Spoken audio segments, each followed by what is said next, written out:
노후 세대와 청년 세대 간의 어떤 세대 간의 갈등 요인에 정부가 보다 적극적인 역할을 할 필요가 있다고 생각을 합니다. 노인에 대한 어떤 연금 지출의 경우에는 어떤 지출하는 정도가 GDP의 2%대를 넘어서질 못합니다. 그런데 말씀드렸듯이 우리나라의 경제 규모는 세계 10위권이거든요. 그래서 현재 정도의 어떤 규모를 가지고서 충분히 해결할 수 있는 이런 상태에 있는데 구체적으로 가장 큰 이슈가 되는 게 국민연금 문제라고 볼 수 있습니다.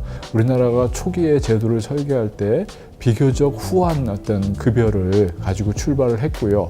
그런데 여기에 엎친 데 덮친 경우로 고령화가 매우 급속하게 이루어지면서 노인 인구 수가 어느 나라도 경험하지 못한 수준으로 빠르게 증가를 하고 있는 것이죠. 노인에 대한 연금 급여 지출이 상당히 크게 증대되는 추세로 갔습니다. 그래서 이렇게 가게 되면은 결국은 후세대인 청년들이 큰 부담을 져야 될 상황에 놓이게 되는 것이죠. 그렇기 때문에 2008년도에 정부가 개혁을 통해서 연금의 어떤 노후 급여에 대한 어떤 보장률을 60% 수준에서 2030년까지 40% 수준으로 아주 과감하게 삭감을 하는 법 개정을 이루었습니다. 현재 일하는 사람들이 보험료를 많이 내게 되면은 미래 세대가 부담할 몫은 그만큼 적어지게 되기 때문에 보험료를 인상을 해서 후세대 부담을 줄이는 이런 대책을 추진하고 있는 상황이라고 볼 수 있겠고요.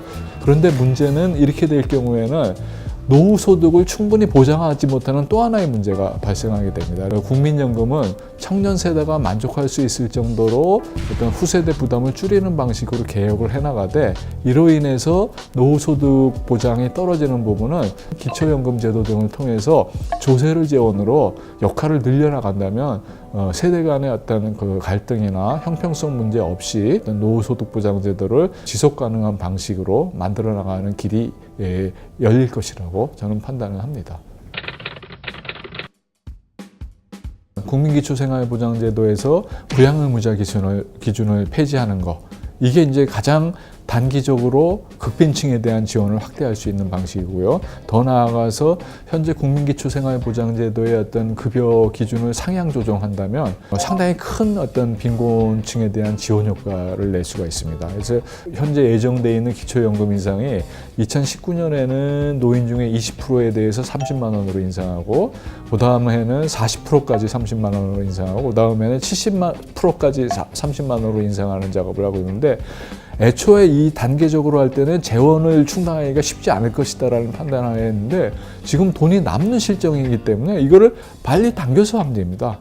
그렇게 한다면은 불과 1, 2년 사이에만이라도 상당층의 빈곤층을 지원할 수 있고 소득 격차 확대를 막을 수 있는 그런 효과적인 방안이 되리라고 판단을 합니다. 현재 정부가 추진하고 있는 소득주도 성장은 최저임금을 인상한다라든지 비정규직 문제를 보다 적극적으로 해결한다라든지 대기업과 중소기업의 임금 격차를 완화한다라든지 노동시간을 단축해서 일과 생활을 근로자들이 양립시킬 수 있고 또 일과 가족을 균형을 맞출 수 있고 더 나아가서는 현재의 일과 미래를 위한 어떤 평생교육을 제도적인 환경을 개선하는 이런 노동시장에 대한 개입을 하고 있는 것입니다. 세심하게 노력을 하지 못한 측면도 있으면서 지난 1년 동안 이루어졌던 어떤 최저임금 개선에 대한 어떤 노력들이 상당한 비판에 직면하고 있는 게 또한 현실입니다. 하나는 최저임금을 개선하면은 그로부터 혜택을 받는 층이 있는가 하면 그로부터 손해를 보는 층도 있습니다. 손해를 보는 측은 주로 대기업 등의 기존의 어떤 기득권층입니다. 기득권 집단의 이기주의적인 반발이 현재 어떤 최저임금에 대한 비판을 과도하게 늘리는 그런 측면이 분명히 있다고 생각을 합니다. 또 하나의 측면은 부담을 지는 계층이 영세 자영업자가 과도한 부담을 지게 만드는 또 측면이 있다라고 볼 수 있습니다. 사실은 정부가 영세 자영업자의 어떤 고충을 해결하기 위해서 여러 가지 정책 구상을 가지고 그 중에 하나로서 최저임금 제도 있었던 것인데 이게 제도의 어떤 그 도입 순서나 시간차가 발생하면서 영세 자영업자에게 활로를 틀어주고 그러면서 최저임금을 올리는 식으로 자연스럽게 가지 못한 그런 문제가 있었습니다. 그래서 정책 조율을 보다 엄밀하게 하고 그다음에 정책의 어떤 진행 속도를 보다 현실적으로 맞추는 이런 노력이 조금 더 면밀하게 이루어졌어야 된다라는 점이 이제 반성이 돼야 될 그런 점이라고 볼 수 있겠습니다. 2019년에는 이러한 반성의 기초에서 일단은 실직 빈곤층, 고용의 불안정을 겪고 있는 어려운 계층들, 영세 자영업자들, 저소득층들에 대해서 정부가 보다 적극적인 재분배 역할을 통해서 이들의 당면의 고통을 완화시켜 주는데 일단 노력을 해야 된다고 봅니다. 이제 소득주도 성장을 하면은 어려운 계층에도 충분한 소득을 제공하게 되면 이들이 소비를 많이 하게 되고 그래서 내수가 확대되고 내수의 확대가 또 기업의 생산을 촉진하고 하면서 성장이 이루어지는 이런 측면을 강조를 합니다. 우리나라는 사실은 성장에 있어서 내수 말고도 수출 부분도 중요하고요. 수출 부분을 이루기 위해서는 기술 혁신이나 생산성 향상이나 이런 것들을 통한 국제 경쟁력 확보가 중요하죠. 그래서 소위 혁신의 능력이 또 강조될 필요가 있습니다. 그런데 어떤 혁신적인 도전을 하더라도 설사 실패를 하더라도 내가 생활을 해나갈 수 있고 내 자녀들을 교육을 시킬 수 있다라는 안정성을 보장을 해줘야 됩니다. 그래서 현재 어떤 소득주도 성장에서 추진하고 있는 재분배 정책은 내수를 확대하는 측면만이 아니라 재분배를 통해서 빈곤층의 어떤 공공을 완화함으로써 빈곤층의 자녀들도 교육의 기회를 충분히 누리고 건강한 삶을 누릴 수 있도록 여러 가지 사회적인 어떤 지원 제도를 확충해주는 측면이 있고요. 소득주도 성장 정책은 혁신과 생산성 향상, 어떤 경쟁력 확대, 성장 이런 측면에서 굉장히 중요한 역할을 한다라고 저는 판단을 합니다. 앞으로의 소득주도 성장은 그런 시민의 역량을 강화하고 혁신 노력을 지원하는 측면에 조금 더 초점을 맞춰서 노력을 해가는 게 중요하다 이런 생각을 합니다.